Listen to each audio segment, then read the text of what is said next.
మీ బట్టలకి సాఫ్టింగ్ ప్రొటెక్షన్ ఇచ్చే సరైన ప్రొడక్ట్ ఎలిమ్ ఫ్యాబ్రిక్ కండిషనర్.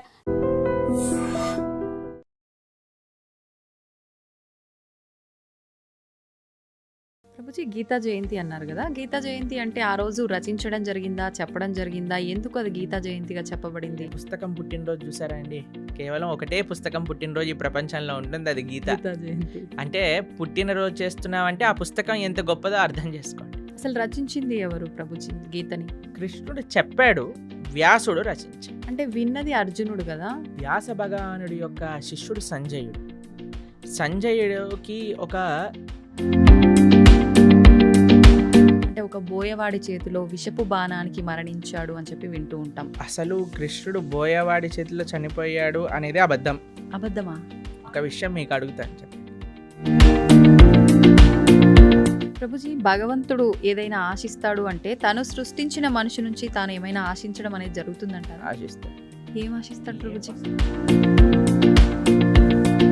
ఒంటిపైకి దేవుడు వచ్చాడు అని అంటుంటారు, పూనకాలు ఇలాంటివి అంటుంటారు కదా ప్రభుజీ. నిజంగా భగవంతుడు ఉన్నా కూడా అలా మనిషి ఒంటిపైకి రావటం లాంటిది జరుగుతుందా? దయ్యం వస్తుంది కానీ దేవుడు రాడు. ఎందుకంటే మనం చేసే చెత్త పనులకి, అపవిత్రమైన ఆలోచనలకి భగవంతుడు ఎందుకు రావాలనుకుంటాడండి అసలు మానవుడి దగ్గరకి? నమస్కారం, వెల్కమ్ టు ఐ డ్రీమ్. ధర్మ మార్గం విత్ విజిత కార్యక్రమానికి స్వాగతం. భగవద్గీతను మించిన ఒక గొప్ప గ్రంథం అనేది లేదు. భగవద్గీతని గనక మనం పాటిస్తే, ఆచరిస్తే, చదివిన దాన్ని గనక మనం కరెక్ట్గా ఆచరిస్తే మన నిత్య జీవితంలో చాలా మార్పులు వస్తాయి. మన లైఫ్లో మార్పుల వల్ల మంచి మార్గంలో వెళ్ళొచ్చు, మోక్షాన్ని పొందొచ్చు. రకరకాలుగా మాట్లాడుకుంటూ ఉంటాం భగవద్గీత గురించి.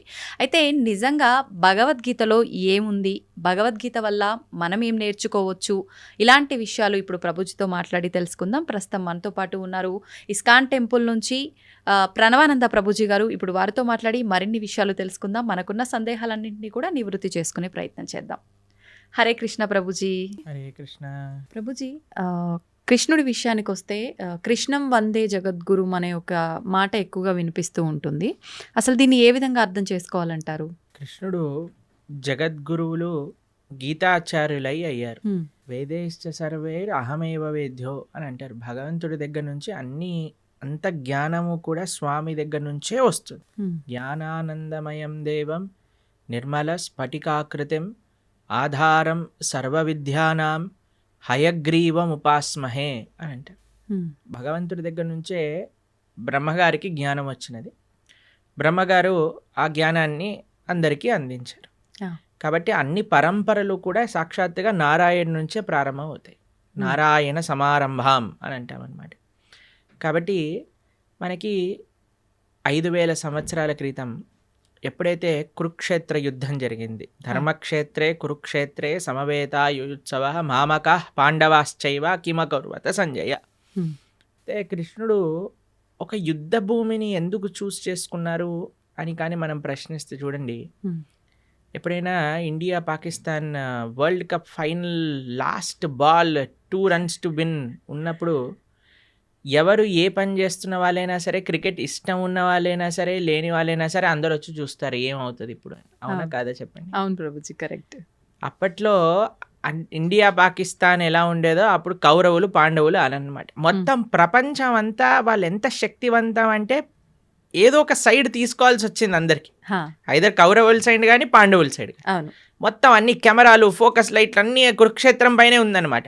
కృష్ణుడు అనుకున్నాడు ఇది కరెక్ట్ టైం చెప్పడానికి, గీత ఉపదేశం చేయడానికి, ఎందుకంటే ఫోకస్ అంతా ఒక దగ్గరకు వచ్చింది కాబట్టి. అప్పుడు గీతాచార్యుడై శ్రీకృష్ణుడు అర్జునుడి యొక్క మాధ్యమంగా ప్రపంచానికి మొత్తం గీతను ఉపదేశం చేశారు. అంటే అక్కడ అర్జునుడితో పాటు అందరూ కూడా విన్నారా? అందరూ వినలేదు, కానీ అర్జునుడి యొక్క మాధ్యమంగా, అంటే అర్జునుడికి చెప్తూ ఇప్పుడు ప్రపంచం అంతా తెలిసిపోయింది కదా. అవును ప్రభుజీ. కాబట్టి అర్జునుడిని మైక్ లాగా మాధ్యమం చేసుకున్నాడు. ప్రపంచం మొత్తం కూడా గీతను ఉపదేశం చేశాడు పరమాత్మ. అయితే ఎందుకు జగద్గురువు అంటారంటే, భగవద్గీత సనాతన ధర్మానికి ఒక ఫౌండేషన్ బుక్ అన్నమాట. సనాతన ధర్మం యొక్క సిద్ధాంతాలన్నీ కూడా భగవద్గీత ప్రస్తావన చేసింది, ప్రతిపాదన చేసింది. అందుకే ఆచార్యులందరూ కూడా గీత పైన భాష్యాన్ని రచించారు. కాబట్టి ఇప్పుడు చూడండి, మీకు ఒక విషయం చెప్తాను. మీరు ఒక న్యూస్ పేపర్ ఇచ్చారనుకోండి, మీరు ఈ న్యూస్ పేపర్ చదవండి అని చూస్తారు. మీరు ఇది నిన్న న్యూస్ పేపర్ పక్కన పెట్టేస్తారు. అవునా? మీకు ఒక డైరీ ఇచ్చారనుకోండి, ఇప్పుడు 2025 వస్తుంది, మీరు చూసారనుకోండి, అరే ఇది 2023, ఇది ఏమంటారు, మీరు సామాన్లు లిస్ట్ రాసుకోవడానికి, తర్వాత ఐరన్ ఎన్ని ఇచ్చారు అని రాసుకోవడానికి యూజ్ చేస్తారు. ఎందుకంటే 2023 డైరీ 2025 లో పనిచేయదు. కానీ మీరు చూడండి, భగవద్గీత 5000 సంవత్సరాలు అయినది, కానీ ఇప్పటికీ అందరూ అధ్యయనం చేస్తున్నారు భగవద్గీతని. ఇప్పటికీ అన్నిటికంటే మోస్ట్ కమెంటెడ్ బుక్ ఏదన్నా ప్రపంచంలో ఉంటే అది భగవద్గీత. ప్లస్ భగవద్గీతలో ఏం మార్పులు లేవు. స్వామి చెప్పిన 700 శ్లోకాలు ఏవైతే భగవద్గీతలో ఉన్నాయో అవే నడుస్తూ ఉన్నాయి ఇప్పటికి కూడా. ఇంకా వాటి యొక్క అప్లికేషన్ పెరుగుతుంది. మొన్న మేము ఒక మేనేజ్మెంట్ కోర్స్ అటెండ్ అయ్యామన్నమాట. అందులో చెప్తున్నారు, ప్రపంచంలో ఎవరు మేనేజ్మెంట్ ప్రిన్సిపల్ చెప్పినా అది భగవద్గీత నుంచే దొంగతనం చేసినవి. వాళ్ళు తీసుకెళ్ళిపోతారు, దాన్ని ఒక వెస్టర్నైజ్డ్ పబ్లిసిటీ చేసి మనకు అమ్మేస్తూ ఉంటారు. మనమేమో చాలా అమాయకులుగా ఎంత బాగా చెప్పారు అని. అవన్నీ గీతలో ఉన్నాయి. కాబట్టి గీతాచార్యుడిగా ప్రపంచంలో ఎవరైనా సరే గీత పట్టుకొని చదివితే వారి యొక్క మనసు మార్పు చెంది, వారి యొక్క జీవితం మార్పు చెందే ఒక జ్ఞానాన్ని కృష్ణుడు ఇచ్చాడు. కాబట్టి ఆయన జగద్గురువు అయ్యారు, మొట్టమొదటి జగద్గురువు అయ్యారు. కాబట్టి అందరు గురువులకి ఆయనే గురువు. ఎందుకంటే ఆయన ఉపదేశం చేసిన తత్వములే మనందరం మాట్లాడుకుంటాం. కాబట్టి అది నారాయణుడిగా ఆయన జ్ఞానాన్ని ఇచ్చిన, కృష్ణుడిగా ఆయన జ్ఞానాన్ని ఇచ్చిన, వ్యాసుడిగా ఆయన జ్ఞానాన్ని ఇచ్చిన, హయగ్రీవుడిగా ఆయన జ్ఞానాన్ని ఇచ్చిన, హంసావతారంగా జ్ఞానాన్ని ఇచ్చిన, కపిలుడిగా జ్ఞానాన్ని ఇచ్చిన, అన్ని అవతారాలు జ్ఞానాన్ని పంచడానికి కోసమే వచ్చాయి. కాబట్టి ఆయన జ్ఞాన నిధి. అందులో భగవంతుడికి షడైశ్వర్య సంపూర్ణుడు అంటాడు. భగవాన్ అనే వాటికి నిర్వచనంగా పరాశర మహర్షి విష్ణు పురాణంలో షడ్ ఐశ్వర్యములు పరిపూర్ణంగా కలిగినవారు అని చెప్తారు. అందులో ఒక ఐశ్వర్యం సకల జ్ఞానము కలిగినవాడు ఆయన. కాబట్టి ఆయనకి తెలియనదంటూ ఏముండదు. ఆయన ఇచ్చేదే మనకి ధర్మము అని అంట. అందుకే మన శాస్త్రములు ధర్మస్తు సాక్షాత్ భగవత్ ప్రణీతం. భగవంతుడు చెప్పినదే ధర్మము, భగవంతుడు చెప్పిందే గీత. ఆ గీత ఎక్కడ ప్రపంచంలో ఎవరు అధ్యయనం చేసి పాలించినా సరే వాళ్ళు సుఖ సంతోషాలతో ఉంటారు. కృష్ణుడు గీతాచార్యుడై జగద్గురువులై వసుదే వసుతం దేవం కంస చానూర మర్దనం దేవకీ పరమానందం కృష్ణం వందే జగద్గురు. అటువంటి గీతా జయంతి మహోత్సవాన్ని కూడా మనం ఇటీవల చేసుకున్నాం. ఈ నెల రోజులన్నీ మార్గశీర్ష మాసం అంతా చాలా ముఖ్యమైనది. ఎందుకో తెలుసా అండి, కృష్ణుడు గీతలో చెప్పారు ఒక విషయాన్ని, మాసానా మార్గశీర్షోహం అని అన్నారనమాట. కాబట్టి ఈ మార్గశీర్ష మాసం అంతా కూడా గీతను అధ్యయనం చేయటం, గీతని వినటం. మన ప్రణవానంద దాస్ అనే ఛానల్ ఉంటుంది యూట్యూబ్లో. అందులో మనకి ప్లేలిస్ట్లో ఒకసారి మనం 18 అధ్యాయాలకి 18 గంటలు మనం ప్రవచనం అని చెప్పామన్నమాట. అది వినడానికి ప్రయత్నం చేస్తే మనకి గీత ఏం చెప్పాలనుకుంటుంది అనే విషయాలు మొత్తం కూడా మనకు అర్థమవుతాయి. అలా గీతని వినటం, గీతని చదవటం, గీతని 10 మందికి ఇవ్వటం ఈ మార్గశీర్ష మాసంలో చాలా ముఖ్యమైన విధానం అన్నమాట. ప్రభుజీ, గీతా జయంతి అన్నారు కదా, గీతా జయంతి అంటే ఆ రోజు రచించడం జరిగిందా, చెప్పడం జరిగిందా, ఎందుకు అది గీతా జయంతిగా చెప్పబడింది? మీరు ఎప్పుడైనా పుట్టినరోజు, ఒక పుస్తకం పుట్టినరోజు చూసారా అండి? కేవలం ఒకటే పుస్తకం పుట్టినరోజు ఈ ప్రపంచంలో ఉంటుంది, అది గీతా జయంతి. అంటే పుట్టినరోజు చేస్తున్నామంటే ఆ పుస్తకం ఎంత గొప్పదో అర్థం చేసుకోండి. అయితే గీతా జయంతి యొక్క విశేషత ఏంటి అని అంటే, గీత ఆ రోజు శ్రీకృష్ణుడు ఉపదేశం చేశారు అని ఒక విషయం చెప్తారు. లేదు, అమావాస్య రోజు ఉపదేశం చేశారు, సంజయుడు దాన్ని ప్రతిపాదన చేశారు ధృతరాష్ట్రుడికి, అది ఏకాదశి రోజు అని కూడా విషయం చెప్తారు. కానీ గీత ప్రకాశితమైన రోజు ఇది మనం తెలుసుకోవాలి. అర్జునుడికి కృష్ణుడు ఉపదేశం చేసిన రోజు గీతా జయంతి. అసలు రచించింది ఎవరు ప్రభుజీ గీతని? కృష్ణుడు చెప్పాడు, వ్యాసుడు రచించాడు. అంటే విన్నది అర్జునుడు కదా, మళ్ళీ అంటే వ్యాస భగవానుడికి ఇప్పుడు వ్యాస భగవానుడి యొక్క శిష్యుడు సంజయుడు. సంజయుడికి ఒక వరం ఇస్తాడనమాట వేదవ్యాసుడు. నువ్వు ఎక్కడున్న విషయమైనా సరే నీకు కనిపిస్తుంది, నీకు అది అర్థమవుతుంది అని. ఎందుకంటే ధృతరాష్ట్రుడికి చెప్పాలి, మామక పాండవైశ్చైవ కిమ కుర్వత సంజయ్, ఏం చేస్తున్నారు వాళ్ళు అని సంజయుడిని అడిగాడు. సంజయుడు ఆ దివ్య దృష్టితో చూశాడు. కృష్ణుడు అర్జునుడికి చెప్పిన విషయాలన్నీ కూడా సంజయుడు ధారణ చేసి ధృతరాష్ట్రుడికి చెప్పాడు. సంజయుడు మాధ్యమంగా వేదవ్యాసుడికి తెలిసి వేదవ్యాసుడు కూడా రచించాడు. కాబట్టి మహాభారతము వేదవ్యాస లిఖితం. హ్మ్. అందులో కృష్ణుడు ఉపదేశం చేసిన భగవద్గీత మధ్యలో హ్మ్. పొందపరిచింది అనమాట. కాబట్టి హ్మ్. భగవద్గీత అటు శృతి ఇటు స్మృతి, Hmm. అపౌరుషేయము లిఖించబడినది. రెండు కూడా విశేషమైన లక్షణం భగవద్గీతకి. అయితే ఇప్పుడు మనందరం చూస్తున్నది తెలుగులో మనకు కనిపిస్తుంది గీత అని అంటే. ముందుగా రచించింది సంస్కృతంలోనేనా ప్రభుజీ? సంస్కృతంలో సంస్కృతంలో ఉన్నప్పుడు అంటే ఎవరంటే వాళ్ళు చదవడానికి అంటే వీలు పడుతుందా? బ్రహ్మాండంగా గీతని ఎవ్వరైనా చదువుకోవచ్చు. చిన్నపిల్లలు, స్త్రీలు, వృద్ధులు, పురుషులు ఎవ్వరైనా సరే హ్మ్. గీత అధ్యయనం చేసుకోవచ్చు, బ్రహ్మాండంగా చదువుకోవచ్చు. ఇలా ప్రభుపాదుల వారి దయ వల్ల హ్మ్. ఆయన ఏం చేశారంటే గీత యొక్క యాక్సెసిబిలిటీ ఎలా పెంచారు అని అంటే, హ్మ్. ఏ లాంగ్వేజ్ సుమారుగా 70 కంటే ఎక్కువ లాంగ్వేజెస్లో శ్రీల ప్రభుపాదుల వారి యొక్క భగవద్గీత ట్రాన్స్లేట్ చేయబడింది. ఆహా. మీకు ఒక విషయం చెప్తాను. లాస్ట్ 50 yearsలో 55 కోట్ల గీత పుస్తకాలు వితరణ చేసింది ఇస్కాన్. వామ్మో! ఆ, చాలా ఎక్కువ 55 సంఖ్యలో. కోట్ల పుస్తకములు హ్మ్. వితరణ చేశారు ప్రపంచవ్యాప్తంగా. Okay, okay. అది గొప్ప విషయం అన్నమాట. హ్మ్. కాబట్టి అలా మనం ఈ గీతా వితర అనేది చాలా ముఖ్యమైన సేవ. కాబట్టి మీరు ఏ లాంగ్వేజ్లో శ్రీల ప్రభుపాదుల వారి భగవద్గీత యథాతథం అని మీరు టైప్ చేశారనుకోండి, మీకు ఈజీగా లభించేస్తుంది. దాన్ని చక్కగా మనం చదువుకోవటమే. అది తెలుగులో అంటే తెలుగులో, ఇంగ్లీష్లో అంటే ఇంగ్లీష్లో, హిందీలో అంటే హిందీలో, అన్నిట్లో ఉంది. హ్మ్. ఇప్పుడు గీతని అంటే దానం చేయొచ్చా ప్రభుజీ? ఎవరికి దానం చేయొచ్చు అంటారు ఒకవేళ అంటే దానం మన ఇంట్లో చేయాలంటే? ఉండే పుస్తకాన్ని దానం చేసేయకూడదు. మన ఇంట్లో ఉండే పుస్తకాన్ని మనం చదువుకుంటూ ఇంకో చదువుకోవాలి. పుస్తకాన్ని తీసి దానం చేయొచ్చు. ఇప్పుడు చూడండి, ఆ, అందరికీ ఒక క్రేజ్ పెరిగిపోయింది ఈ మధ్యలో, రిటర్న్ గిఫ్ట్స్ అని. ఆ, సరే, మీరు అవును, ఏ అవును. చిన్న ఫంక్షన్ చేసినా సరే రిటర్న్ గిఫ్ట్ రిటర్న్ ఇవ్వాలి. గిఫ్ట్. ఇప్పుడు వచ్చే గిఫ్ట్ కంటే వెళ్ళే గిఫ్ట్ ఇంకా ఈ ప్రెస్టీజియస్ గా ఉండాలి అని ఆలోచిస్తూ అవును. ఉంటారు. పెళ్లిల్లో ఉండే వాళ్ళందరూ ఆలోచిస్తుంటారు ఏమి ఇవ్వాలి, ఏమి ఇవ్వాలి, ఏం చేయాలని. మీరు ఏ వస్తువు ఇచ్చినా సరే, ఇదేంటి, ఇది అందరు ఇస్తున్నారు, ఇదెందుకు, దీనికంటే ఎక్కువ తీయచ్చు కదా, అన్ని కంప్లైంట్స్ వస్తూ ఉంటాయి. ఎవరు సాటిస్ఫై చేయలేం. అవును. నా పర్సనల్ సజెషన్ ఏంటి అంటే, సనాతన ధర్మంలో ఉండే వాళ్ళు ఎవరైతే వివాహం చేసుకుంటారో రిటర్న్ గిఫ్ట్గా అందరికి ఒక గీతా పుస్తకాన్ని ఇవ్వండి. మంచి సలహా ప్రభుజీ. ఏదో ఒక ఆధ్యాత్మిక పుస్తకాన్ని ఇవ్వండి. దాన్ని ఏదో వంక పెట్టలేడు కదా, పెట్టలేరు. ప్రసాదంగా తీసుకుంటాడు కదా. హ్మ్, హ్మ్. చదివితే వాడు బాగుపడతాడు, మీకు ఆ పుణ్యం వస్తుంది. అవును. ఇప్పుడు చూడండి ఎన్ని మంచి విషయాలు ఉన్నాయో. హ్మ్. ఒక వివాహంలో ఎంత కోట్లు కోట్లు ఖర్చు పెట్టేస్తున్నారండి. ఇప్పుడు మీరు చూసే అవును. ఉంటారు కదా. అవును, అవును. అసలు వివాహం పైన కాదు, వెనకాల ముందుండే తోకల పైన. తోకల పైన. అసలు వివాహం 10 నిమిషాల్లో అయిపోవాలి, అంతే. మిగతావన్నీ రోజులు ఆర్భాటాలు. చేసేస్తున్నారు. సరే, మ్మ్. చేసుకొని ఇవ్వండి, కానీ కనీసం పెళ్లి రోజే ఇదైనా చేయండి. కనీసం సనాతన ధర్మ ప్రచారం అవుతుంది, హ్మ్. మీకు పుణ్యం వస్తుంది, హ్మ్. తీసుకున్న వాడికి ఒక ఆపర్చునిటీ దొరుకుతుంది గీతని చదువుకోవడానికి. ఆ, కాబట్టి కాబట్టి ఎంతమంది అయితే వివాహాలు చేసుకుంటున్నారో మీరు, కానీ ఈ వీడియో మీ దగ్గరకు వస్తే మీకు కృష్ణుడు ఒక అవకాశాన్ని ఇస్తున్నారు గీత పంచడానికి అని అనుకోండి. హ్మ్. మాకు ఎంతోమంది తెలుసండి, చాలామంది పెద్ద పెద్ద ఆఫీస్ ఫంక్షన్స్ జరిగినప్పుడు, ఏదైనా జరిగినప్పుడు, మొన్నే మేము ఆదిలాబాద్లో ఉన్నప్పుడు ఒక ఆయన 108 భగవద్గీత పుస్తకాలు తీసుకెళ్ళి వాళ్ళ ఇంట్లో జరిగే ఉత్సవంలో అందరికి ఇవ్వాలి అని తీసుకెళ్ళారనమాట. హ్మ్, హ్మ్, హ్మ్. కాబట్టి తప్పకుండా మీకు కానీ గీత పుస్తకాలు కావాలి అని అంటే ఇస్కాన్ ఆదిలాబాద్కి మీరు కాంటాక్ట్ చేయండి. మీకు ఎన్ని వేలు కావాలంటే అన్ని వేలు పుస్తకాలు మేము పంపిస్తాం. అవునా? చక్కగా మీరు రిటర్న్ గిఫ్ట్ రూపంలో గీత పుస్తకాన్ని ఇవ్వండి. హ్మ్. అప్పుడు మీరు అడగచ్చు, హ్మ్. వాళ్ళు చదవరండి చాలా అంటే, మంది చదివే. ఇంట్లో ఉంటే చాలండి. మీకు ఓకే. స్టోరీ చెప్తాను. ఆ. ఒకళ్ళకి మేము గీత ఇచ్చామన్నమాట. వాళ్ళన్నారు మా ఇంట్లో చదవరండి పుస్తకాలు అన్నారు. హ్మ్. మీ పిల్లలైనా మీరు చదవకపోతే మీ పిల్లవాడు ఏం చదువుతాడండి, వాడికి అసలు ఇంట్రెస్ట్ లేదండి అని. ఆ. సరే అయ్యా మీ ఇంట్లో పెట్టుకో, ఎవడైనా వచ్చినప్పుడు చదువుతాడు వాడు అని అన్నాను. అంతే. సరే అని వాళ్ళ ఇంట్లో పెట్టుకున్నారనమాట. ఆ. పెట్టుకుంటే వాళ్ళ ఇంట్లోకి హైదరాబాద్లో ఉంటారు వాళ్ళు. హ్మ్.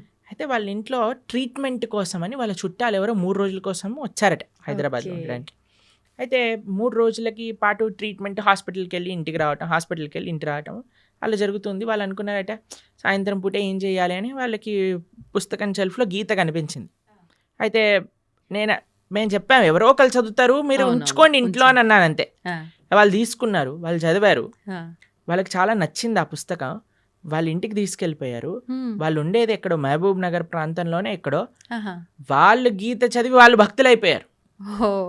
మేము ఒక కార్యక్రమానికి వెళ్ళినప్పుడు ఆ. వాళ్ళు మాకు ఈ విషయం చెప్పారు, ప్రభుజీ మీరు ఒకళ్ళ గీత ఇస్తే వాళ్ళ ఇంట్లో ఉన్న గీత మేం చదివితే మేము భక్తులం అయిపోయాం. పోనీలేండి, ఎవరికొకరికి ఉపయోగపడింది మీరు ఎవరికో అన్నట్టుగా. ఒకళ్ళకి ఇప్పుడు బాంబు పెట్టారనుకోండి, ఎక్కడో ఒక చోట పేలుతుంది పేలుతుంది. కదండి. అవును. అలానే గీత కూడా అంతే, హ్మ్. మన దగ్గర ఉండాలంతే. మీరు చదవకపోతే మీ పిల్లలు, ఏ పిల్లలు చదవకపోతే ఎవరికో మనవాళ్ళు మనవరాళ్ళు ఎవరో ఒకరు చదువుతారు. హ్మ్. గీత ఉన్న దగ్గర తరించకపోవటము అంటూ ప్రశ్నే లేదు. హ్మ్.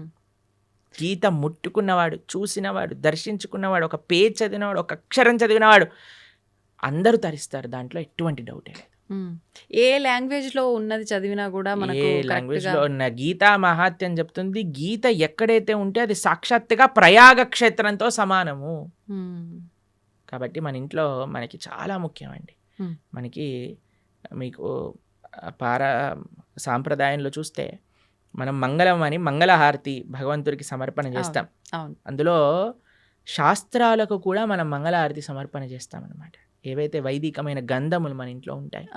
కాబట్టి ప్రతి ఒక్కళ్ళింట్లో గీత, భాగవత, రామాయణాదులు ఉండవలసినదే.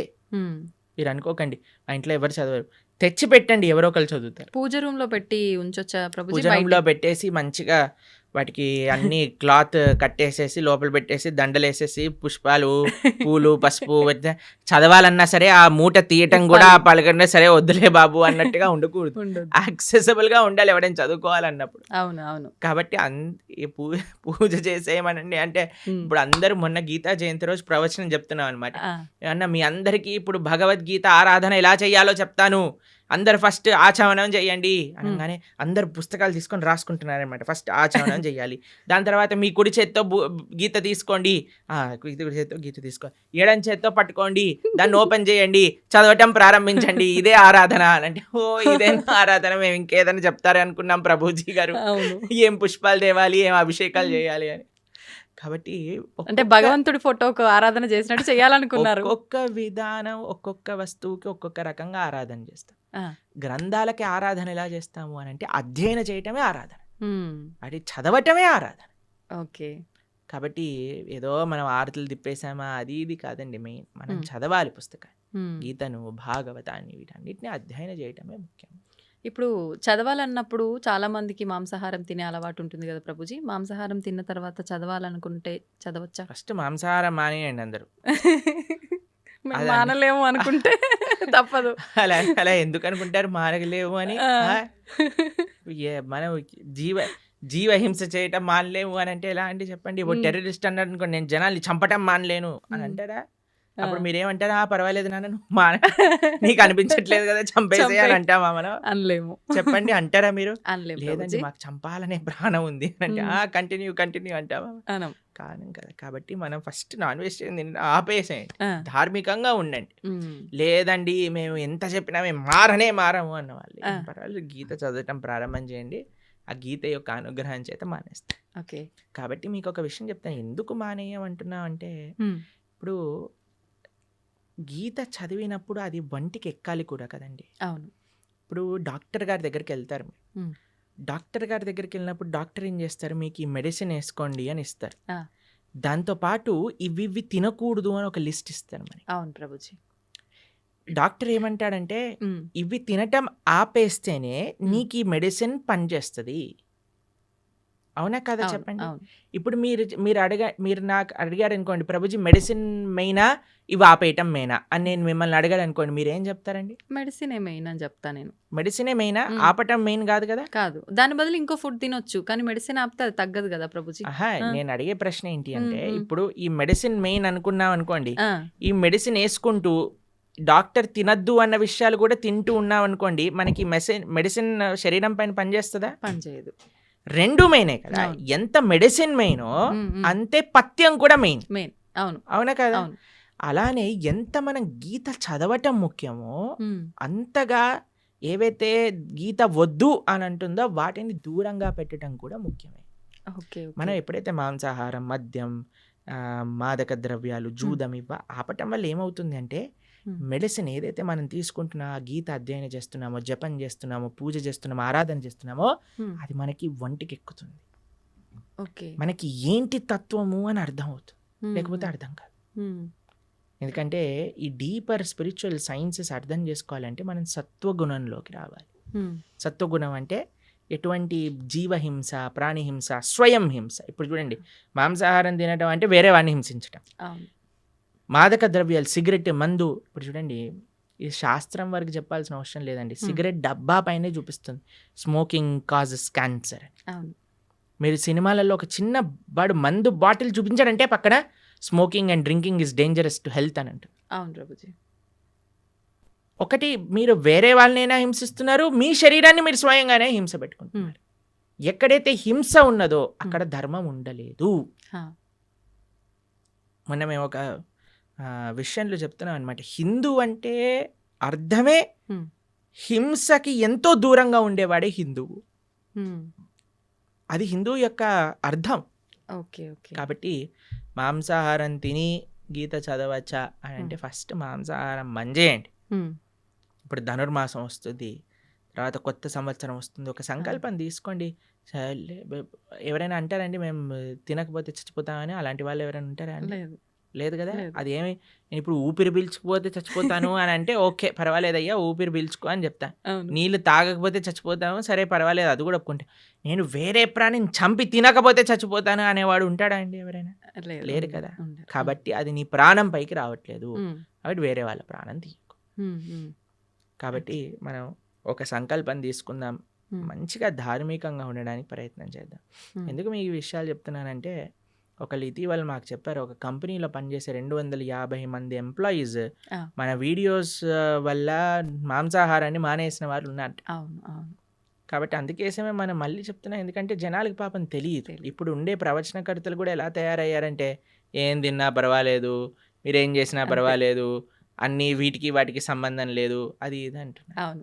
కానీ అలాంటి వాళ్ళు ఉన్నప్పుడు మనకి ధర్మం ఏంటో తెలిసినప్పుడు మనం కరెక్ట్గా చెప్పాలి కదా, అది మన కర్తవ్యం కదండి. కాబట్టి అందుకోసం చెప్తున్నాను. కాబట్టి మంచిగా ధార్మికంగా ఉండండి, మంచి భగవంతుడి యొక్క కృప పొందే విధంగా ఉండాలి. కాబట్టి గీత చదవండి. గీత చదివిన విషయాలు ఎప్పుడైతే మనం అర్థం చేసుకుంటామో అప్పుడు మన చెడు అలవాట్లన్నీ కూడా ఒకదాని తర్వాత ఒకటి పోతాయి, దాంట్లో ఎటువంటి సందేహం లేదు. ప్రభుజీ, ఇప్పుడు ఆహార నియమాలు అయితే పాటించాలి ఆధ్యాత్మికంగా మనం ఉన్నప్పుడు, మన ధర్మ ప్రకారంగా శాస్త్రంలో ఏం చెప్పబడిందో అని అన్నారు. అయితే ఆహార నియమాలు పాటించడం వరకు ఓకే, కానీ ఆహారం కూడా తినకుండా, అంటే ఉపవాసం తినకుండా పూజలు చేయమని అలా ఉందా మన ధర్మంలో? అంటే ఏం చెప్తారు? మీకు విషయం తెలుసా, ఇప్పుడు పెద్ద థియరీ నడుస్తుంది, మీరు ఇంటర్నెట్లో చూడండి ఈ విషయం గురించి. ఎంత మనం తక్కువ తింటే అంత మన ఆరోగ్యం బాగుంటుంది. అవును. మీకు ఒక సైంటిస్ట్, అవార్డ్ విన్నింగ్ సైంటిస్ట్ ప్రతిపాదన చేసింది, 15 రోజులకు ఒకసారి కానీ ఉపవాసం ఉంటే క్యాన్సర్ని మొత్తం క్యాన్సర్ సెల్స్ని తినేస్తుంది బాడీ అని, ఫుల్ బాడీ డీటాక్స్ అయిపోతుంది అని.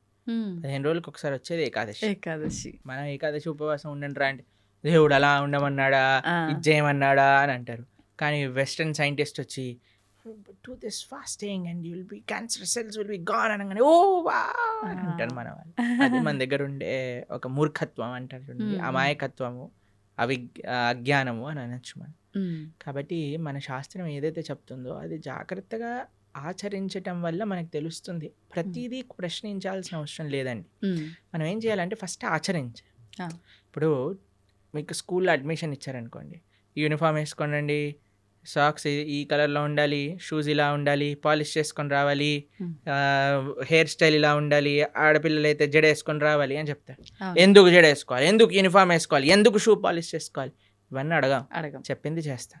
చెప్పినప్పుడు స్కూల్లోకి వెళ్ళినప్పుడు ఓ ఇది అందరూ కామన్గా ఉండడానికి, ఇది డిసిప్లిన్ ఉండడానికి, మనకి బాధ్యత నేర్పించడానికి, క్లీన్లీనెస్ నేర్పించడానికి, ఒక యునైటెడ్ కాన్షియస్నెస్ రావడానికి, ఇవన్నీ ఎప్పుడు వస్తాయి? ఆచరిస్తూ ఉన్నప్పుడు, 10 మందిని చూస్తున్నప్పుడు వస్తాయి. కానీ మన లోపల ఏమైపోయింది, ఫస్ట్ ఏం చేయాలన్నా సరే ప్రశ్నించడం ప్రారంభం చేసాం. ఇది చేయండి రా, ఎందుకు చేయాలి, ఇది చేస్తేనే దేవుడు కరుణిస్తాడా, ఇది చేస్తేనే ఇది అవుతుందా, లేకపోతే అవ్వదా? ప్రతిదానికి ఆన్సర్ ఉంటుందండి. కానీ ఎవరికి చెప్తాము? ఎవరైతే వినయంగా ఆచరిస్తున్నారో అటువంటి వారికి చెప్పచ్చు, మూర్ఖంగా వాదించే వాడికి చెప్పలేము. కాబట్టి ఉపవాసం ఎందుకోసము, ఇలా వ్రతం ఎందుకోసము, లేదా ఒక పూజా విధానం ఎందుకోసము అని అంటే అది మనల్ని భగవంతుడి దగ్గరికి తీసుకెళ్తుంది, భగవత్ ప్రీత్యర్థం. మన ఆరోగ్యం బాగుండటం ఇవన్నీ సెకండరీ. కొన్ని నియమాలు శాస్త్రములు చెప్పాయి, ఈరోజు ఇలా ఉండండి, ఈరోజు ఇలా ఉండండి అని. మన పెద్దలు చెప్పిన మాట, పెద్దల మాట పెరగన్న మూట అంటాం కదండి. పెద్దలు చెప్పిన మాటే పెరగన్న మూట అంటే శాస్త్రం చెప్పిన మాట ఇంకెంత మంచిది చెప్పాలి. కాబట్టి ఆచరించడం ప్రధానం. ఒకసారి ఆచరించడం ప్రారంభం చేస్తే మనకి ఎవరిని అడగకుండా తెలిసిపోతుంది ఎందుకు చేయమన్నారు ఏంటి, ఆ బెనిఫిట్స్ మనమే చూస్తాం. ఇప్పుడు ఒక ఆహార నియమాన్ని చెప్పామనుకోండి, దాన్ని ఆచరిస్తూ ఉన్నప్పుడు కన్సిస్టెంట్గా మనకు తెలుస్తుంది, అరే మన జీవితం ఎలా మారింది, మన క్లారిటీ ఆఫ్ మైండ్, థాట్, మన జీవన శైలి, మనం మాట్లాడే విధానం, మన ఆలోచనలు, మన స్ట్రెస్, మన డిప్రెషన్, మన యాంగర్ అవన్నీ ఎట్లా తగ్గుతుంది? ఉమ్, లేదు నాకు ప్రూవ్ చేయి తర్వాత మానేస్తానంటే ఎలా చెప్పండి? అవును, కాదు కదా. కాదు. ఇప్పుడు నువ్వు ఇప్పుడు ఇంజనీరింగ్ కాలేజ్లో ఒకటి జాయిన్ అవుతున్నాడు, ఉమ్, నాకు జాబ్ ఇస్తేనే నేను జాయిన్ అవుతా అంటాడా? అన్నారు. నువ్వు జాయిన్ అవ్వు, నువ్వు చదువు, అవును, అప్పుడు నీకు జాబ్ వస్తుంది. వస్తుంది. అంతే కదా. ఫస్ట్ నాకు ప్లేస్మెంట్ ఇవ్వు తర్వాత జాయిన్ అవుతానంటే ఎలా అండి? అవును. ఫస్ట్ నువ్వు జాయిన్ అవ్వు, ప్రాసెస్ని ఫాలో అవ్వు, అప్పుడు మొత్తాన్ని క్లియర్గా వస్తుంది. అయితే ప్రభుజీ నాది ఒక చిన్న డౌట్, అంటే ఇలా ఆలోచించడానికి కారణం ఇది అయి ఉంటుందేమో అని. కొన్ని అంటే ఇప్పుడు సైంటిఫిక్గా ప్రూవ్ చేసిన తర్వాత మీరు చెప్పినట్టుగా నమ్ముతున్నారు అంటే అది మనకి ఎప్పుడో ఉంది శాస్త్రాల్లో. కానీ మన శాస్త్రాలు పురాణాల విషయానికి వస్తే కొన్ని వేల లక్షల సంవత్సరాల క్రింద నుంచి ఉన్నవి అని చెప్తారు. కానీ అంటే ప్రతిదానికి కూడా ఒక నిర్దిష్టమైన అంటే ఇది టైము, ఇప్పుడు రచించారు లేకపోతే ఇప్పుడు రాశారు, ఇప్పటి నుంచి ఉంది అని నిర్దిష్టమైన ఒక సమయం లేదు. అందుకని చెప్పి దీన్ని ఎలా ఒక మూఢనమ్మకం. నిర్దిష్టమైన సమయం ఉంటుందండి? ఎందుకంటే దానికి నిర్దిష్టమైన సమయమే లేదు, అనాదిగా వస్తుంది. భగవంతుడు ఉన్నప్పటి నుంచి జ్ఞానం ఉన్నది. హ్మ్. భగవంతుడు బ్రహ్మకు ఉపదేశం చేశారు వేదాలు. Yeah. ఎప్పుడని ఎలా చెప్తాం? ఆది అని అంటాం. అవును, ఆదికి టైం ఇన్ఫినిటీకి ఎప్పుడు అయిపోతుంది? ఇన్ఫినిటీ చెప్పండి అంటే ఎలా అంటాం? చెప్పలేం. అలానే ఒక స్టార్టింగ్ పాయింట్ అంటూ లేదండి. హ్మ్. కొన్ని విషయాలకు చెప్పొచ్చు. భగవద్గీత 5,000 సంవత్సరాలు అయింది. అవును. ఎందుకంటే కృష్ణుడు ఆవిర్భావం అప్పుడైంది. ఆ. కృష్ణుడు 125 సంవత్సరాలు ఉన్నప్పుడు అర్జునుడికి భగవద్గీత ఉపదేశం చేశారు. ద్వాపర యుగం అయిపోయింది, కలియుగం స్టార్ట్ అయిపోయింది. కాబట్టి సుమారుగా ఇన్ని సంవత్సరాలు. ఇప్పుడు కృష్ణుడు పుట్టినరోజు ఏదైతే కృష్ణాష్టమి చేసుకుంటారో అప్పుడు రాస్తారు 5,000 ఇన్నో సంవత్సర జన్మాష్టమి అని. కొన్ని మనకి నిర్దేశం ఉంది. కానీ అపౌరుషేయమైన వేదములకు ఎలా చెప్తాను చెప్పండి మనం? హ్మ్. వ్యాసుల వారు 5,000 సంవత్సరాల క్రితం వేద విభజనను చేశారు. అన్ని ఎంతో పైలప్గా ఉన్న వేదాలన్నింటినీ 4 కేటగిరీస్గా చేసి చక్కగా ఈజీగా అండర్స్టాండ్ అయ్యే విధంగా మనకు అందించారు. హ్మ్. కాబట్టి దానికి ఒక లెక్క ఉంది. ఓకే. కాబట్టి అన్నిటినీ అందుకే ఇందాక అన్నట్టుగా హ్మ్. మనము ఇప్పుడు టీచర్ ఇక్కడ అమెరికా ఉంది అని మనం మ్యాప్లో చూపించేసింది అనుకోండి, ఆ, వెళ్ళొచ్చాక నమ్మం కదండి. అమెరికా ఉంది అంటే అమెరికా ఉంది. నమ్మేస్తాం. హ్మ్. అవి ఇప్పుడు ఎగ్జామ్ పేపర్లో ఈ కాంటినెంట్ ఏంటి, అమెరికా రాసిస్తాం. అవును, కానీ టీచర్ని అడగమను ఏంటి Right. ప్రూఫ్ చూపించమని. అవును. కాబట్టి శాస్త్రాన్ని మనం యథాతథంగా ఫస్ట్ మనం కొద్దిగా నమ్మకాన్ని ఇన్వెస్ట్ చేసినప్పుడు హ్మ్. ఆ నమ్మకం బట్టి మనకి ఆ శాస్త్రం అనేది ప్రస్ఫుటితం అవుతుంది, హ్మ్. మన మనసులో గోచరం అవుతుంది, మనకి విషయాలు తెలుస్తూ ఉంటాయి. హా. దానికి భాగవతోత్తముల యొక్క సాంగత్యం, సద్వైష్ణవ ఆచార్యుల యొక్క సాంగత్యం, గురువుల యొక్క సాంగత్యం, పరంపరాగతమైన గురు పరంపర యొక్క సాంగత్యం ఎప్పుడైతే దొరుకుతుందో అప్పుడు మన మిగతా విషయాలన్నీ కూడా మనకు తెలుస్తాయి. ప్రభుజీ గీతని ఉపనిషత్తు అని అంటుంటారు. ఎందుకని ఉపనిషత్తు అంటారు? ఉపనిషత్తులో ఉండే జ్ఞానం అంతా కూడా గీతలో ఉన్నది. హ్మ్. ఇప్పుడు చూడండి, మీరు పాలు తీసుకున్నారనుకోండి, ఓ 10 లీటర్ల పాలు తీసుకున్నారు. హ్మ్. దాన్ని బాగా మీరు వేడి చేస్తూ ఉన్నారనుకోండి, కొద్దిసేపు అయ్యాక ఎర్రగా మారుతాయి. అవును. దాని తర్వాత ఇంకా చాలా కండెన్స్ అయిపోతుంది. దాన్ని రబడీ అంటారు. హ్మ్. తెలుసా మీరు రబడీ తిన్నారా ఎప్పుడైనా? రబడీ చాలా కండెన్స్ అయిపోయింది అనుకోండి, ఖోవా అయిపోతుంది. ఆ, ఆ. ఖోవాతో బిల్లలు చేశారనుకోండి, చాలా అద్భుతంగా ఉంటుంది. ఖోవా బిల్లలు తిన్నారా అవును, ఎప్పుడైనా? తిన్నాను. చూడండి, ఇంత పాలు హ్మ్. కండెన్స్ అయ్యి రబడీ అయ్యి, రబడీ కండెన్స్ అయితే కోవా బిల్లలు కోవా. అయ్యాను అనుకోండి, ఎంత స్వీట్గా ఉంటుంది. అవును. అలా శాస్త్రములు ఎన్నో ఉన్నాయి. వాటి యొక్క సారాంశం ఉపనిషత్తులు. హ్మ్. ఉపనిషత్తుల యొక్క సారాంశం గీత. ఓకే. సర్వోపనిషదో గావో దోగ్ధా గోపాలనందన. హ్మ్. అన్ని ఉపనిషత్తులు కూడా సర్వోపనిషదో గావు, హ్మ్. అన్ని ఉపనిషత్తులు కలిపి ఒక ఆవు అనుకుంటే, దుగ్ధా గోపాలనందన ఆ ఆవు యొక్క పాలు ప్రీతికి హ్మ్. పార్థో వత్సః అంటే అర్జునుడు ఒక దూడగా చేసుకొని హ్మ్. మన కోసం అందించిన పాలే గీత. గీతామృతం మహత్ అని. హ్మ్. అటువంటి గీతామృతం ఏదైతే భగవద్గీత ఉందో అది అన్ని ఉపనిషత్తుల యొక్క సారాంశమే కాబట్టి అది ఉపనిషత్, గీతోపనిషద్ అని మనం అంటాం. ప్రభుజీ ఇప్పుడు విష్ణువు అవతారాల్లోకెల్లా అన్ని అవతారాల్లోకెల్లా కృష్ణుడి ఒక్క అవతారానికి మాత్రమే అంటే ఒక బోయవాడి చేతిలో విషపు బాణానికి మరణించాడు అని చెప్పి వింటూ ఉంటాం. ఎందుకని ఇలా డిసైడ్ చేయబడింది అంటారు? ఎలా సాధ్యపడింది అలా? అసలు కృష్ణుడు బోయవాడి చేతిలో చనిపోయాడు అనేది అబద్ధం. అబద్ధమా? మరి ఒక విషయం మీకు అడుగుతాను చెప్పి. చిన్నపిల్లవాడు 6 రోజులు 8 రోజులు అంత వయసున్న పిల్లవాడికి పూతన అని ఒక పెద్ద రాక్షసి వచ్చింది. ఒకసారి మీరు వినే ఉంటారు కృష్ణుడి యొక్క కథలో. విన్నారా పూతన రాక్షసి? విన్నా. 21 మైళ్ళు ఉండేది ఆ రాక్షసి. హ్మ్. ఎంత పిల్లవాడు? చిన్నగా. 6 రోజులు అటువంటి పిల్లవాడిని పట్టుకొని అలాంటి పూతన సంహారం 6 రోజులకి చేసిన కృష్ణుడు. 21 మైలుండే రాక్షసి తృణావర్త, శకటాసుర, కేశి, అరుష్టాసుర, ప్రలంబాసుర, వత్సాసుర, ధేనుకాసుర ఇలాంటి అసురులందరినీ, అఘాసుర, వ్యోమాసుర ఇటువంటి అసురులందరినీ చిన్న వయసులో చిన్న పిల్లవాడు ఇలా బొమ్మలతో ఆడినట్టుగా, చిన్నపిల్లలు యానిమల్ బొమ్మలను ఆడతారు చూడండి, అవి చిన్న పిల్లవాడు తీసుకొని ఇలా పడేశాడు అనుకోండి, ఆ డైనోసారస్ వెళ్ళి అలా గోడకి ఎత్తుక్కుంటుంది. అలా చిన్నపిల్లలు ఇంత దేవతలందరూ, బ్రహ్మాది దేవతలందరూ వణికిపోయి అసురులందరూ చిన్నపిల్లవాడిగా కృష్ణుడు సంహరించేశాడు. కాళీయ అనే విషపూరితమైన సర్పం పైన నృత్యం చేసి కాళీయుడిని తరింపజేశాడు ఆయన. కస్యానుభావో నదేవ విద్మహే తవాంగ్రిరేణు స్పర్శాధికార. కాళీయుడిని అనుగ్రహించిన కృష్ణుడు ఒకసారి మొత్తం కారు చిచ్చు మొత్తం అరణ్యంలో అంతా మంట పెట్టుకుంటే అనేసరికి మొత్తం మంటంతా ఆయన లోపలికి వెళ్ళిపోయింది.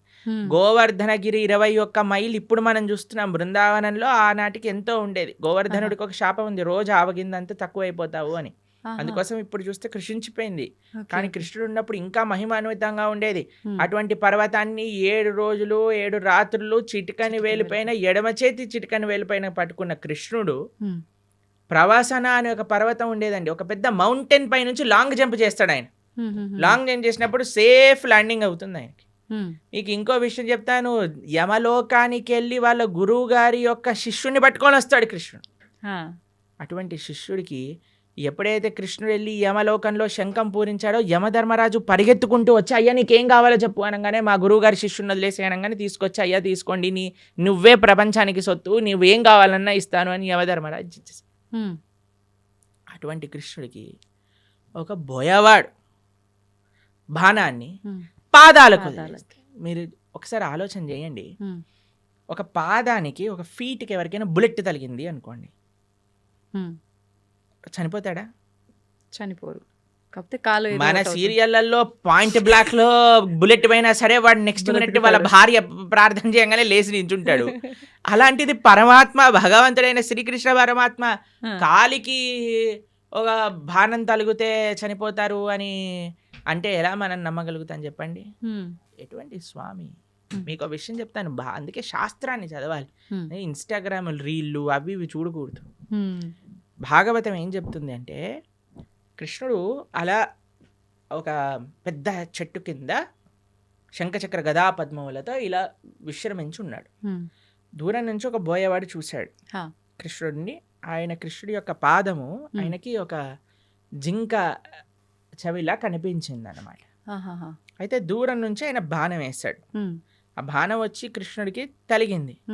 తర్వాత ఆ బోయవాడు వచ్చాడు. ఇప్పుడు బాణం వేసాక చూస్తాడు కదండి, గురి తలిగిందా, ప్రాణం చూసుకోవచ్చు అని కృష్ణుడి దగ్గరకు వస్తాడు.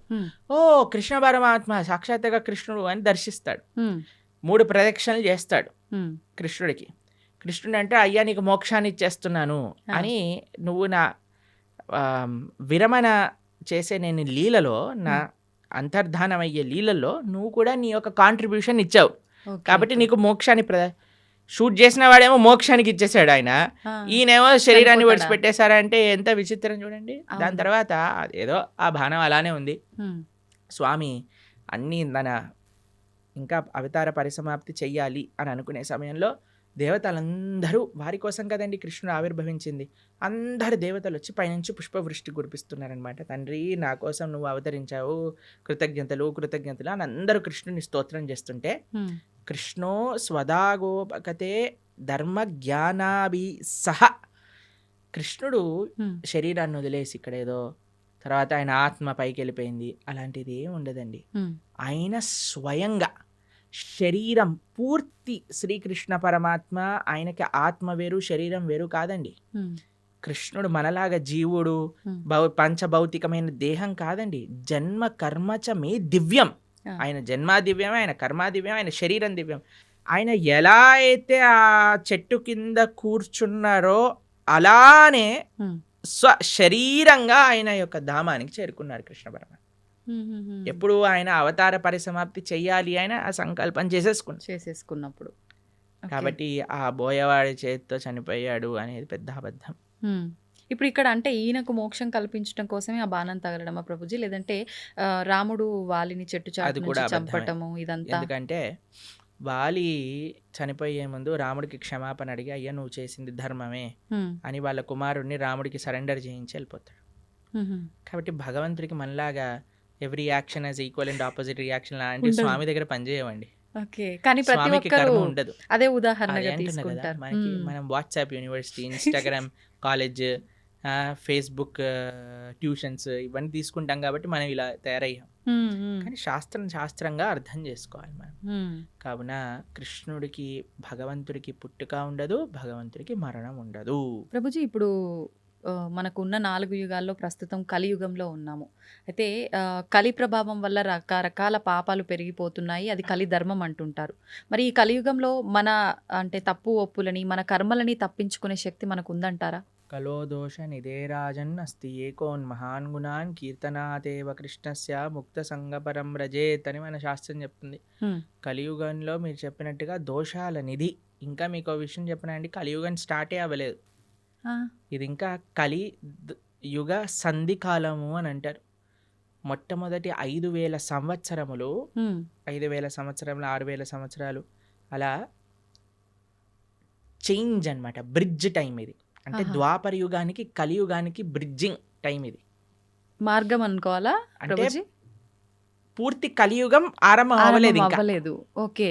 ఈ 5-10 years 5,000-10,000 years సంధి కాలము అని అంటారు అనమాట దాన్ని. కాబట్టి ఇంకా కలియుగం ప్రారంభం అవ్వకముందే కలియుగం ఇలా అన్యాయం ఘోరం అంటున్నారు. ఇంకా కలియుగం ప్రారంభమయ్యాక ఇలా ఉంటుంది చెప్పండి. ఇంకా ఘోరాలు ఎక్కువ. అప్పుడైతే ఇంకా మీరు భక్తి చేయాలన్నా, ధర్మం చేయాలన్నా మీకు ఎవడు ఐ డ్రీమ్స్ టీవీలో కృష్ణుడి గురించి మాట్లాడేవాడు ఉండడు. మొత్తం ఎంటర్టైన్మెంటే ఉంటుంది. ఓకే. కాబట్టి ఇప్పుడే మనకి వస్తుంది, కాబట్టి ఇప్పుడే మనం సీరియస్గా తీసుకొని ఇప్పుడే మనం జపం చేసుకోవటం, గీత చదువుకోవటం. ఎందుకంటే మళ్ళీ అనుకోవచ్చు మళ్ళీ వచ్చే జన్మలో చూద్దాం. వచ్చే జన్మలో నువ్వు చూడొచ్చు, కానీ నీకు చెప్పేవాడు ఎవడు ఉంటాడు కదా. అవును, అవును. కలియుగం ముందుకు వెళ్తూ ఉంటే ధర్మం మెల్లమెల్లగా తగ్గిపోతూ ఉంటుంది. కాబట్టి ఆ ధర్మం మనకి ఈ మానవ జన్మ ఇప్పుడు వచ్చింది, ఇప్పుడు మనకి మంచి విషయాలు తెలుస్తున్నాయంటే ఈ క్షణం మనం మంచి మార్గంలోకి వెళ్ళవలసింది. ప్రభుజీ, మీరు అసలు కలియుగం ప్రారంభమే అవ్వలేదు, ఇది సంధికాలం అంటున్నారు. కానీ ఈ మధ్య జరిగిన ప్రారంభమైనది కానీ పూర్తిగా కలి ప్రభావం లేదు ఇప్పుడు ఇంకా. Okay, okay. కానీ చాలా మంది అసలు కలియుగం యుగాంతమే జరగబోతోంది అని చెప్పి ఇప్పుడు వచ్చిన భూకంపాలు, ఈ ప్రళయాలను చూసి అంటున్నారు కదా. టైం ఉంది, ఇప్పుడే లేదా? ఇంకా చాలా టైం ఉంది. ఇంకా 4 లక్షల పైన సంవత్సరాలు ఉంది కలియుగం అయిపోయేసరికి. దాంట్లో ఏమి ఇది లేదు. చాలా అన్యాయాలు పెరిగిపోతున్నాయి. ఇందాక మనం అన్నట్టుగా కలో దోష నిదే రాజన్, దోషములతో కూడుకున్నది కలియుగం. కానీ ఇందులో ఒక గొప్ప విషయం ఏంటి అంటే కీర్తనాదేవ కృష్ణస్య, భగవంతుడి యొక్క కీర్తన, భగవంతుడి యొక్క నామ జపం చేయటం చేత మనిషి తరించిపోతాడు. మిగతా యుగములలో తరించడం చాలా కష్టం. కలియుగంలో చాలా సులభం తరించడం. కేవలం భగవంతుడి యొక్క నామం హరే కృష్ణ కృష్ణ కృష్ణ హరే హరే, హరే రామ రామ రామ హరే హరే ఇది షోడశాక్షరనామ్నాం కలికల్మషనాశనం నాతరపరతరోపాయ సర్వవేదేషు దృశ్యతి. హరిర్నామ హరిర్నామేవ కేవలం నాస్తైవ గతిరన్యదా. ఇది శాస్త్రం చెప్పింది. ఈ కలియుగంలో తరించడానికి ఇంకొక మార్గం లేదు. హరినామమే మనకి శరణు. యదాప్నోతి తదాప్నోతి కలౌ సంకీర్త కేశవం అని అంటారు. మిగతా యుగములలో చేసే దాన తప కర్మ క్రియలు అన్నిటి యొక్క ఫలితము కూడా కలియుగంలో కేవలం భగవన్నామం జపం చేయటం చేత వచ్చేస్తాయి. యదాప్నోతి తదాప్నోతి కలో సంకీర్త కేశవం. ఆ కృష్ణుడి యొక్క నామస్మరణ అన్నిటికంటే గొప్పది. కాబట్టి ఎన్ని రకాల ఆపదలు మనకున్నాయన్నా, ఎన్ని రకాల డిస్ట్రాక్షన్స్ ఉన్నాయన్నా, ఎవరైతే భగవన్నామాన్ని పట్టుకుంటాడో వాడికి ఎటువంటి తిరుగు లేనే లేదు. ప్రభుజీ, భగవంతుడు ఏదైనా ఆశిస్తాడు అంటే తను సృష్టించిన మనిషి నుంచి తాను ఏమైనా ఆశించడం అనేది జరుగుతుందంటారా? ఆశిస్తాడు. ఏం ఆశిస్తాడు? ఏ వస్తువుని ఆశించడు, మనస్సుని ఆశిస్తాడు. భగవంతుడికి ఏమీ అవసరం లేదు. భగవాన్ ఆయన అంటారు ఏది భగవంతుడికి అవసరం లేదు, మనస్సు భగవంతుడికి అవసరం. ఈ ప్రపంచంలో ఉండే వాళ్ళకి ఏంటి, మన డబ్బులు అవసరం, మన అందం అవసరం, మన పలుకుబడి అవసరం, మన వస్తువులు అవసరం, మన ఇల్లు అవసరం. కానీ ఎవరినైనా మీరు అన్నారనుకోండి, మేము ఇప్పటి నుంచి మీరు ఇంట్లోకి వెళ్ళి చెప్పారనుకోండి, నేను వంట చేయను, జాబ్కి వెళ్ళను, ఏమీ చేయను, కానీ 24 గంటలు మీ గురించే ఆలోచిస్తూ ఉంటాను, నిన్నే ప్రేమిస్తూ ఉంటాను అని అంటే ఏమంటారు మీ ఇంట్లో వాళ్ళు? చాలా బ్రహ్మాండం అమ్మా అంటారా? అనరు. ఏమంటారు? పిచ్చి పట్టింది, దీనికేదో అయింది అంటారా? ఆ. మీరు భగవంతుడి దగ్గరికి వెళ్ళాలని అనుకోండి, అయ్యా నేను నీకేం పూజ పునస్కారం ఏం చేయలేను తండ్రి, కానీ 24 గంటలు నిన్ను మనసులో స్మరించగలుగుతా అంటే భగవంతుడు ఏమంటాడు? నువ్వే నాకు కావాలి అంటాడు. ఎందుకంటే ఈ ప్రపంచంలో ఉండే వాళ్ళందరికీ వస్తువులు అవసరం, అవును. భగవంతుడికి మనస్సు అవసరం. మనం ఏం చేస్తున్నా ఆ మనస్సు కూడా ఈ ప్రపంచంలో ఉండే వాళ్ళకి ఇస్తున్నాం. కాబట్టి మనము ఈ ప్రపంచంలో ఉండేటప్పుడు మన బాధ్యతలు నిర్వర్తిస్తూ మన మనసుని భగవంతుడికి ఇవ్వాలి. అట్లా అని చెప్పి భగవంతుడికి నాకు ఏది వద్దని చెప్పి ముందు కూర్చొని ధ్యానం చేస్తే బ్రతకలేం కదా ప్రభుజీ, అన్ని కావాలి అలా కదా. బ్రతకమని చెప్పాడా కృష్ణుడు? భగవద్గీతలో అర్జునుడు అదే అన్నాడు, నేను వెళ్ళిపోతాను, సన్యాసం తీసుకుంటాను. కృష్ణుడు అన్నాడు, మా మనుస్మర యుద్ధ నన్ను గుర్తుపెట్టుకుంటూ యుద్ధం చేయాలి నీ కర్తవ్యము అని అన్నాడు. ఓకే. కాబట్టి మనం మన బాధ్యతలను నిర్వర్తిస్తూ భగవంతుణ్ణి గుర్తుపెట్టుకోవాలి, భగవంతుణ్ణి స్మరిస్తూ చెయ్యవాలి. ఇది తత్వం. మనం నిత్యం ఎన్నో రకాల మాటలు మాట్లాడుతుంటాం, ఉదయం లేచిన దగ్గర నుంచి పడుకునే వరకు. ఈ మాట్లాడే మాటలు సత్యమే పలకాలి, అబద్ధాలు ఆడకూడదు అని చెప్పి అంటుంటారు. కానీ చాలామంది అబద్ధాలు ఆడుతూ ఉంటారు. అయితే భగవంతుడికే తప్పలేదు అబద్ధాలు ఆడటం, మానవ మాత్రం మనకెంత, కురుక్షేత్ర యుద్ధంలో శ్రీకృష్ణుడు అంతటి వాడే అబద్ధాలు చెప్పాడు అని చెప్పి కొంతమంది అంటుంటే విన్నాను. నిజంగా కృష్ణుడు అబద్ధం ఆడా? అబద్ధం ఆడటానికి వీళ్ళు ఒక సాకుగా అది తీసుకుంటున్నారా అంటే ఏం చెప్పారు? అబద్ధం అంటే నిర్వచనం ఏంటో తెలుసా అండి? భగవంతుడు ఏదైతే చెప్పాడో దానికి విరుద్ధంగా చెప్పటమే అబద్ధం చెప్పటము అని అర్థం. ఓకే. భగవంతుడు ఏదైనా మాట్లాడాడు అంటే అది అబద్ధం అవ్వదు. ఆయన సత్యం, ఆయన స్వరూపమే సత్యం. అవును. భగవంతుడి కంటే పెద్ద సత్యం ఇంకొకటి లేదు. లేదు. ఆ సత్యం అబద్ధం ఆడినా సత్యమే అవుతుంది. కాబట్టి భగవంతుడు ధర్మస్తు సాక్షాత్ భగవత్ ప్రణీతం. భగవంతుడు ఏం చెప్తాడో అది ధర్మం అవుతుంది. భగవంతుడు మనకి అపరెంట్గా అబద్ధం ఆడాడు అనన్నా సరే ధర్మ సంరక్షణ కోసము, లోక పరిపాలన కోసము అంటాడు. కానీ మనలాగా మన స్వార్థం కోసం మన తప్పులు పక్కన పెట్టుకోవడానికి అనరండి. అవును. ఒక వ్యక్తి ఎందుకు అబద్ధం ఆడతాడు? వాడు చేసిన తప్పుని ఇది చేసుకోవడానికి, కప్పిపుచ్చుకోవడానికి. కానీ భగవంతుడు అలా చేయలేదండి. భగవంతుడు ఏదన్నా చేశాడు అని అంటే దాని వెనకాల ఎంతో రీజన్ ఉంటుంది. అంతేగాని నేను కూడా భగవంతుడు ఆడాను కదా అని నేను కూడా చేశాను అనుకోండి, పులిని చూసి నక్క వాత పెట్టుకున్నట్టు అవుతుంది. అవును. కాబట్టి మన వాళ్ళకి అన్ని చెడు పనులను సమర్థించుకోవడానికి భగవంతుడి పైన బాణాలు వేసేవాళ్ళు ఫస్ట్ అసలు భగవత్ తత్వం అంటే ఏంటో అర్థం చేసుకోవాలి. ఇప్పుడు చూడండి, మీరు ఒక సిగ్నల్ దగ్గర నించున్నారనుకోండి, మీ దగ్గర సిగ్నల్ దగ్గర ఉన్నారు, మీకు రెడ్ లైట్ పడింది, ఆగారు. ఒక సీఎం, చీఫ్ మినిస్టర్ కాన్వాయ్ పోతుంది, ఆయన జుమ్ జుమ్ జుమ్ జుమ్ అని కార్లు వెళ్ళిపోతాయి. హే వాడు ఎందుకు వెళ్తున్నాడు, నేను కూడా వెళ్తానని మీరు కూడా వెళ్ళారనుకోండి, మిమ్మల్ని తీసి బొక్కలు పడేస్తారు. అంతే కదండి. కాబట్టి ఒక్కొక్కళ్ళకి ఒక్కొక్క పద్ధతి ఉంటుంది, ఒక్కొక్కళ్ళకి ఒక్కొక్క నియమం ఉంటుంది. ఆ నియమాన్ని ఆచరించడంలో గొప్పగా ఉంటుంది. కానీ పక్కన వాడి నియమాన్ని వాడెందుకు ఆచరించట్లేదు? ఇప్పుడు చూడండి, మీరు చాలా ఆశ్చర్యం ఏంటంటే గుళ్ళల్లో లైన్లలో నించుంటారు జనాలు. ఎప్పుడైనా విఐపీలు కానీ ఎవరైనా కొందరు ఫాస్ట్గా వెళ్ళిపోయారనుకోండి, వాళ్ళని చూసి వీళ్ళందరూ ఒకటే, వాళ్ళు ఎందుకు వెళ్ళిపోతున్నారు, వాళ్ళు తొందరగా అయిపోతుంది, మాకు అవ్వట్లేదని గోలబెట్టేస్తుంటారు. చూసారా టీవీలలో కూడా ఇలాంటి వీడియోలు చూస్తాం. మాకు అనిపిస్తుంది, సరే అయ్యా నీకు వాడు 2 నిమిషాల్లో వచ్చేస్తాడు, దర్శనం చేసుకొని 2 నిమిషాలు వెళ్ళిపోతాడు. నువ్వు అరగంట సేపు 2 గంటల సేపు ఆ ఆలయంలో ఉండే చక్కటి ఆ పాజిటివ్ స్పిరిచువల్ వైబ్రేషన్ని అబ్జర్వ్ చేసుకునే ఒక అవకాశం నీకు వచ్చింది. ఒక గీతో, భాగవతమో, ఒక విష్ణు సహస్రనామమో, ఏదో ఒకటి భగవన్నామమో, కృష్ణ గోవింద రామ నారాయణ అనుకోకుండా ఆ ఆలయంలో ఉండే ఆ పవిత్రమైన ఎన్వైరన్మెంట్ని పాడు చేసే విధంగా ఒకళ్ళపైన ఒకళ్ళు అరుచుకోవటాలు, వాళ్ళు వెళ్ళిపోతున్నారు, మేము టికెట్ కట్టాము, వీళ్ళు వెళ్ళిపోతున్నారు. ఈ గోల్ అసలు ఎంత విచిత్రమో చూడండి. అవును. వాడు అదృష్టవంతుడా, వీడు అదృష్టవంతుడా? మీరు చెప్పినట్టుగా చూస్తే వీళ్ళే అదృష్టవంతులు కదా, చెప్పండి. కానీ ఓపిక తక్కువ కదా ప్రభుజీ. అలాంటి అసలు భగవంతుడు నేర్పించేది ఓపిక. ఆలయంలో ఓపిక పట్టిన వాడు జీవితంలో ఏం ఓపిక పడతాడు చెప్పండి. అవును. ఈ వ్యక్తి ఏమన్నా ప్రైమ్ మినిస్టరా తొందరగా వెళ్ళిపోయి దర్శనం చేసుకోవడానికి? లేదు. సరే అయ్యా, బిజీ, అందరూ బిజీ ఈ ప్రపంచంలో, కానీ నీకు ఒక అదృష్టం వచ్చింది కదా, నువ్వే వేరే వాళ్ళని చూసి మనకెందుకు, వేరే వాళ్ళతో పోలికెందుకు? వాళ్ళు వెళ్ళారు దర్శనానికి, సరే భగవంతుడికి ఇష్టం లేదేమో ఎక్కువసేపు ఈయన నా ముందు కనిపించద్దు, తొందరగా పంపించేస్తాడు. కానీ నీ పైన ప్రేమ ఉందేమో, నిన్ను ఎక్కువసేపు చూసుకోవాలనుకుంటున్నాడేమో. కాబట్టి మాకు చాలా బాధేస్తుందండి. ఎక్కడైనా ఆలయంలో ఆ ఫైటింగ్ నేచర్ ఎప్పుడైతే వచ్చేస్తుందో అది అది మొత్తం ఆ అట్మాస్ఫియర్ని పాడు చేసేస్తుంది. కాబట్టి భగవంతుడితో మనకొద్దు, వేరే వాళ్ళతో పోలికొద్దు. మనము మన జీవితాన్ని పరిశీలన చేసుకుందాం. నేను ధార్మికంగా ఉన్నానా? ఆధ్యాత్మికత సనాతన ధర్మంలో వేరే వాళ్ళతో కంపారిజనే ఉండదు. నా జీవితాన్ని నేను భగవంతుడికి ఎలా సమర్పణ చేస్తున్నాను. ఇప్పుడు ఎగ్జామ్లో ప్రిపేర్ అయ్యేది నువ్వు ప్రిపేర్ అవుతావు, కానీ పక్కన వాడు ఆ చాప్టర్ వదిలేశాడు కాబట్టి నేను కూడా వదిలేస్తున్నాను, చెప్పని వాడు ఇది చేస్తున్నాడు కాబట్టి నేను కూడా అది చేస్తున్నాను. నీ ప్రిపరేషన్, నీ కాన్ఫిడెన్స్ నీది, నీ ఎగ్జామ్, నీ పర్ఫార్మెన్స్, నీ రిజల్ట్, నీ భవిష్యత్.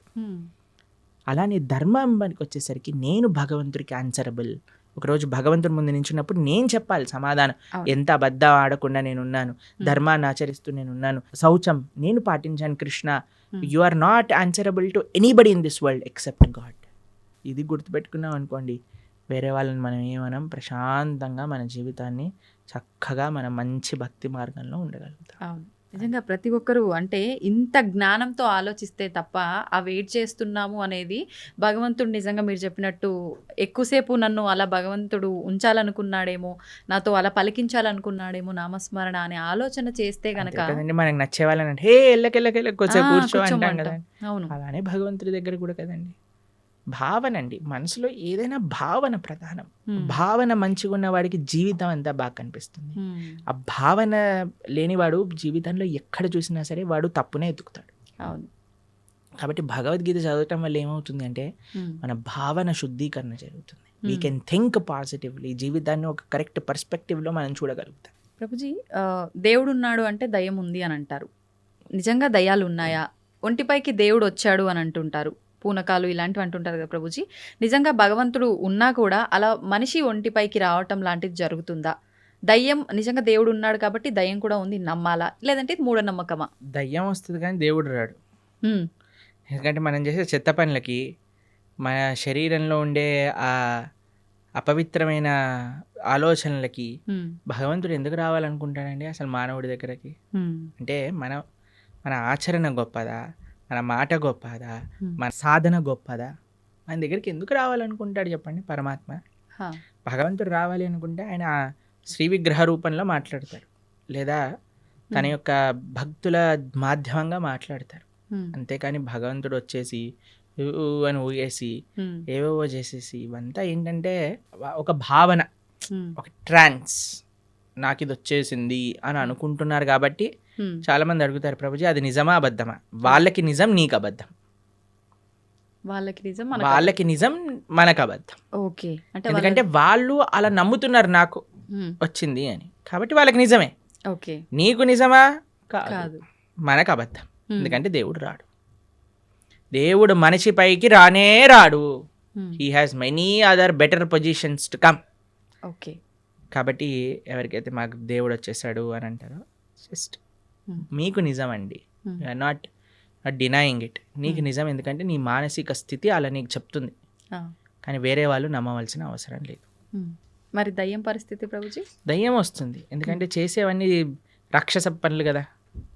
వేరే వాళ్ళని హింసించటం, వేరే వాళ్ళని మాట్లాడటం, అపవిత్రంగా జీవించటం. కాబట్టి దయ్యం రావడానికి చాలా అనుకూలమైన పనులు చేస్తున్నా, దైవం రావడానికి అనుకూలమైన పనులు చేస్తున్నావా అనేది ప్రశ్నార్థం. ఓకే, కాబట్టి దయ్యం ఎవరి దగ్గరకు వస్తుందండి? ఎవరైతే చాలా నెగిటివ్గా ఉంటారో, నెగిటివ్, డిప్రెస్డ్, కళ లేకుండా, ఎప్పుడైనా సరే అంటే ధార్మికంగా. చూడండి, కొంతమందిని చూస్తే మనకి ఆ భగవత్ కళ అనేది ఉట్టిపట్టే విధంగా ఉంటుంది. వాళ్ళ యొక్క వేషభూషం కానీ, వాళ్ళ యొక్క సాధన కానీ, వాళ్ళ యొక్క వర్చస్సు కానీ, అలాంటి వాళ్ళ దగ్గరికి ఎప్పుడు నెగిటివ్ ఎనర్జీస్ రావు. కానీ ఎవరైతే ఎప్పుడు కూడా డిప్రెషన్లో ఉంటారో, గ్లూమీగా ఉంటారో, అని నెగిటివ్ ఆలోచిస్తుంటారో, వేరే వాళ్ళకి నెగిటివ్ చెయ్యాలి అని ఎవరైతే అనుకుంటారో వాళ్ళకి దగ్గర తప్పకుండా నెగిటివ్ ఎనర్జీస్ ఉంటాయి. ప్రభుజీ, ఇప్పుడు ఒంటిపైకి దేవుడు రావటం అయితే కాదు, అది వాళ్ళ వరకే నిజం, కానీ మనం నమ్మాల్సిన అవసరం లేదు. కానీ చాలా మంది ఇది పక్కన పెడితే దేవుడు మాకు కనిపిస్తాడు అని చెప్పి, మీకు కూడా చూపిస్తామని చెప్పి ఈ మధ్యకాలంలో అంటున్నారు. నిజంగా దేవుడు కనిపిస్తాడు? దేవుడితో ఫోన్ చేసి మాట్లాడించే వాళ్ళు కూడా ఉన్నారు. ఇంకా రాబోయే కాలంలో వచ్చేసారు ఆల్రెడీ. మన ధర్మంలో లేరు, పక్క ధర్మంలో ఉన్నారు. ఇంకా ఓకే, పక్క ధర్మం అంటూ పక్క మతాలలో ఉన్నారు. ఇంకా దేవుడు ఫోన్ నెంబర్లని, తర్వాత మీకో విషయం తెలుసా? స్వర్గంలో వాళ్ళకి ప్లాట్లు కూడా అమ్మే మతాలు కూడా ఉన్నాయి ఇంకా. అయ్యో! ఆ. ఒక దేశంలో ఒక మతానికి చెందిన వాళ్ళు స్వర్గంలో నీకు ఇంత ప్లాట్, ఇంత డబ్బులిచ్చి వాళ్ళ మత పెద్ద తీసుకొని వాళ్ళకి అమ్మిన వృత్తాంతాలు ఇప్పుడు జరుగుతున్నాయి ఇంకా. ఇంత పిచ్చోళ్ళ జనాలు. మీకు కనిపించట్లేదా ఆ పిచ్చితనం ఎలా ఉందో? మన కింద పడిపోగానే అందరూ అని డాన్స్ వేయటం, వాడేదో నీళ్ళు జలంగానే ఖర్చీఫ్లు వేయగానే ఇట్లా చేస్తుంది. వాళ్ళకంటే ఇంకా పిచ్చి ఇంకేం ఎయిడ్స్ బాగా చేసేస్తా అంటాడు, క్యాన్సర్ బాగా చేస్తా అంటే చచ్చిపోయిన వాడిని లేపేశాడు ఒకడు తెలుసా మీకు? ఉత్తర భారతదేశంలో అవునా ప్రభుజీ? డెత్ సర్టిఫికేట్ ఉన్న వాడిని లేపేశాడు ఓ దేవుడి పేరు మీద. అంటే మన దేవుడు కాదనుకోండి, ఎవరి గురించి మాట్లాడుతున్నా మీకు అర్థమయ్యే అవును ఉంటుంది. అవును అర్థమైంది. అలాంటి వాళ్ళ వేలాది మంది వెళ్ళిపోయి హర్షేస్తూ గోల పెట్టేస్తూ కింద పడిపోయి అసలు నాకు ఇవి చాలా విచిత్రం అనిపిస్తుందండి. అంటే జనాలకు బుద్ధుంటే వెళ్తారా అసలు అలాంటి ప్రదేశాలకు? చెప్పండి ఒకసారి. ఇలాంటివి జరుగుతున్నా కూడా చాలా చోట్ల మత మార్పిడిలు జరుగుతున్నాయి కదా ప్రభుజీ, మరి దాని గురించి ఏమంటారు? మంచి పని అనిపిస్తుంది మాకు. ఇలాంటి వాళ్ళు బుద్ధి లేని వాళ్ళు వెళ్ళిపోతే మంచిదే కదండి. మూర్ఖులు ఉన్న వాళ్ళైనా అసలు మంచిగా ఉన్న వాళ్ళు కావాలి కదా మనకి. కాబట్టి ప్రలోభాలు ఎక్కువైపోయాయి మతం పైన. కాబట్టి ఆ ప్రలోభాలు తగ్గించుకోవాలి మనం. వేరే వాళ్ళే మన ధర్మం. అందుకే చెప్తున్నాను ఏంటంటే, ఎవరైతే శాస్త్రాధ్యయనం చేస్తారో, ఎవరైతే మంచిగా శాస్త్రాన్ని చదువుకొని వాటిని పాచరిస్తారో వాళ్ళని ఎవ్వరూ ఏ ప్రభావం పెట్టి మార్చలేరు. మూర్ఖపు ఆలోచనలతో ఉండి దుర్మార్గపు ఆలోచనలతో ఉన్న వాళ్ళు మాత్రమే ఇది మూఢనమ్మకం అని భావించి ఇంకో దాంట్లోకి వెళ్ళడానికి ప్రయత్నిస్తారు. సంతోషం ప్రభుజీ, చాలా మంచి విషయాలు చాలా అద్భుతంగా వివరించారు, అందరికీ అర్థమయ్యే విధంగా. ధన్యవాదాలు. హరే కృష్ణ.